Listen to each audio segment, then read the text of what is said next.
नगर चक्राता विधायक प्रीतम सिंह के अगुवाई में आज बाड़वाला स्थित एक निजी होटल में कांग्रेस कार्यकर्ताओं का सम्मेलन आयोजित किया गया। इस कार्यक्रम में बड़ी संख्या में कांग्रेस कार्यकर्ताओं और स्थानीय लोगों ने सहभागिता की। इस दौरान संगठन को मजबूत करने और आगामी विधानसभा 2027 में होने वाले चुनाव को लेकर विस्तार से चर्चा की गई। सम्मेलन के दौरान भारतीय जनता पार्टी के कई कार्यकर्ताओं ने भाजपा छोड़कर कांग्रेस का दामन थामा। विधायक प्रीतम सिंह ने भाजपा से सदस्यों का कांग्रेस में आने पर स्वागत किया। कहा कि कांग्रेस को और मजबूती मिलेगी और क्षेत्र के जनहित से जुड़े मुद्दों को प्रभावी ढंग से उठाया जाएगा। उन्होंने कहा कि कांग्रेस जनता की आवाज बनकर क्षेत्र में के विकास और समस्याओं के समाधान के लिए लगातार संघर्ष करती रहेगी।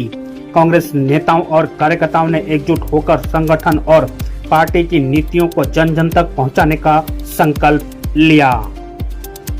देखिए, हर 5 साल बाद चुनाव होता है, तो नई बात तो है नहीं। जब चुनाव होता है तो स्वाभाविक बात है हम अपने कार्यकर्ताओं से संवाद स्थापित करते हैं। आज कालसी के अंदर विकासखंड कालसी के साथियों से हमने संवाद स्थापित करने का काम किया है। आज बहुत सारे लोगों ने भारतीय जनता पार्टी को छोड़ करके कांग्रेस में आने का काम किया है और 2027 की जो चुनौती है उस चुनौती पर हम निश्चित रूप से पार पाने का काम करेंगे।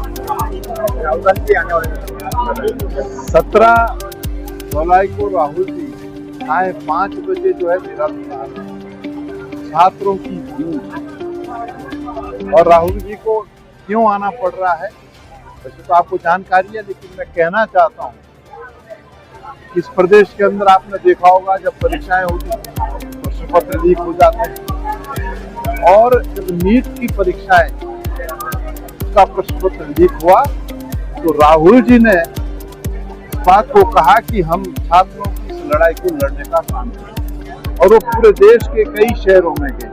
17 जुलाई को यहाँ पर आएंगे, बड़ी संख्या में छात्र वहाँ उपस्थित होंगे, ऐसा मेरा विश्वास है, भरोसा है।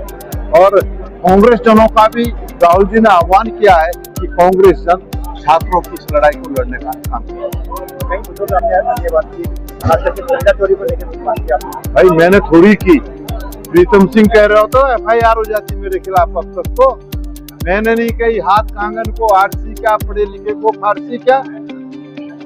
जब ये लोग मंदिर निर्माण के लिए अयोध्या के अक्षत चावल बांट रहे थे तो सबको इन्होंने जो है इस बात के लिए प्रेरित किया कि आप चंदा देने का काम करें। जिसकी जितनी क्षमता थी उन्हें चंदा दिया। ये चंदा सिर्फ उत्तराखंड नहीं पूरे देश और दुनिया से आए, और अभी तक मंदिर निर्माण में कितना व्यय हुआ उसका हिसाब नहीं दिया है।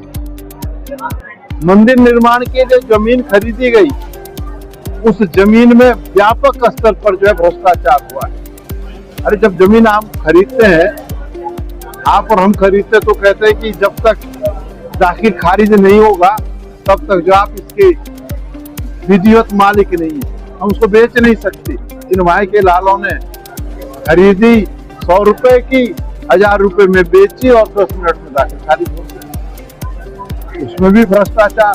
और अब तो जो है पूरा देश देख रहा है, पूरी दुनिया देख रही है कि जो ट्रस्ट देश के प्रधानमंत्री नरेंद्र मोदी जी ने बनाया था, उस ट्रस्ट के लोगों ने जिस तरीके से भगवान राम को लूटने का काम किया है, मैं समझता हूँ कि सनातन धर्म की अवमानना करने का काम जो लोग सनातन की दुआई देते थे उन्होंने करने का काम किया। और देश देख रहा है, उत्तराखंड के लोग देख रहे हैं। बद्रीनाथ में क्या हुआ वो भी आपके सामने, केदारनाथ में सोना कहाँ गया ये भी आपके सामने है।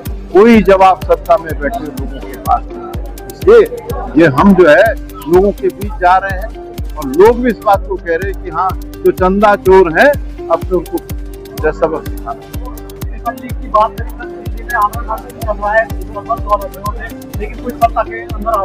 अरे भाई वही तो कह रहे हैं, पेपर लीक तो उत्तराखंड में भी हुए, यहाँ भी संघर्ष हुआ। CBI जांच की संस्तुति की, लेकिन वो CBI कहाँ गई कुछ पता नहीं है। दिल्ली के अंदर